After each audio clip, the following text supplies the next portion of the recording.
Assalamualaikum warahmatullahi wabarakatuh. Apabila Tuhan membukakan bagimu kemakrifatan, maka jangan hiraukan tentang amalmu yang masih sedikit.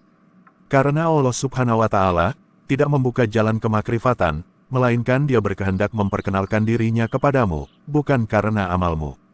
Rohani yang terdidik akan membentuk sikap beramal tanpa melihat kepada amalan itu, sebaliknya melihat amalan itu sebagai anugerah Allah Subhanahu wa Ta'ala yang wajib disyukuri.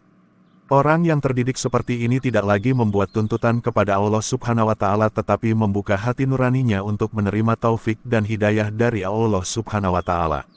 Orang yang hatinya suci bersih akan menerima pancaran nur sir dan mata hatinya akan melihat kepada hakikat bahwa Allah Subhanahu wa Ta'ala, Tuhan yang Maha Mulia, Maha Suci dan Maha Tinggi, tidak mungkin ditemui dan dikenali kecuali jika Dia mau ditemui dan dikenali.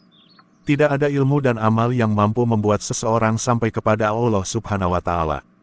Tidak ada jalan untuk mengenal Allah Subhanahu wa Ta'ala.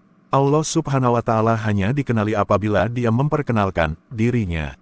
Penemuan kepada hakikat bahwa tidak ada jalan yang terhulur kepada gerbang makrifat merupakan puncak yang dapat dicapai oleh ilmu.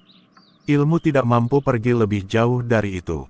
Apabila mengetahui dan mengakui tidak ada jalan atau tangga yang dapat mencapai Allah Subhanahu wa Ta'ala, maka seseorang itu tidak lagi bersandar kepada ilmu dan amalnya, apalagi kepada ilmu dan amal orang lain. Bila sampai di sini seseorang itu tidak ada pilihan lagi melainkan menyerah sepenuhnya kepada Allah Subhanahu wa Ta'ala. Bukan senang mau membulatkan hati untuk menyerah bulat-bulat kepada Allah Subhanahu wa Ta'ala. Ada orang yang mengetuk pintu gerbang makrifat dengan doanya. Jika pintu itu tidak terbuka, maka semangatnya akan menurun hingga bisa membawa kepada berputus asa. Ada pula orang yang berpegang dengan janji Allah Subhanahu wa Ta'ala bahwa Dia akan membuka jalannya kepada hambanya yang berjuang pada jalannya. Kuatlah dia beramal agar dia lebih layak untuk menerima karunia Allah Subhanahu wa Ta'ala sebagaimana janjinya. Dia menggunakan kekuatan amalannya untuk mengetuk pintu gerbang makrifat. Bila pintu tersebut tidak terbuka juga, maka dia akan berasa ragu-ragu. Dalam perjalanan mencari makrifat, seseorang tidak terlepas daripada kemungkinan menjadi ragu-ragu, lemah semangat dan berputus asa jika dia masih bersandar kepada sesuatu selain Allah Subhanahu wa Ta'ala. Hamba tidak ada pilihan kecuali berserah kepada Allah Subhanahu wa Ta'ala. Hanya Dia yang memiliki kuasa mutlak dalam menentukan siapakah antara hamba-hambanya yang layak mengenali dirinya. Ilmu dan amal hanya digunakan untuk membentuk hati yang berserah diri kepada Allah Subhanahu wa Ta'ala.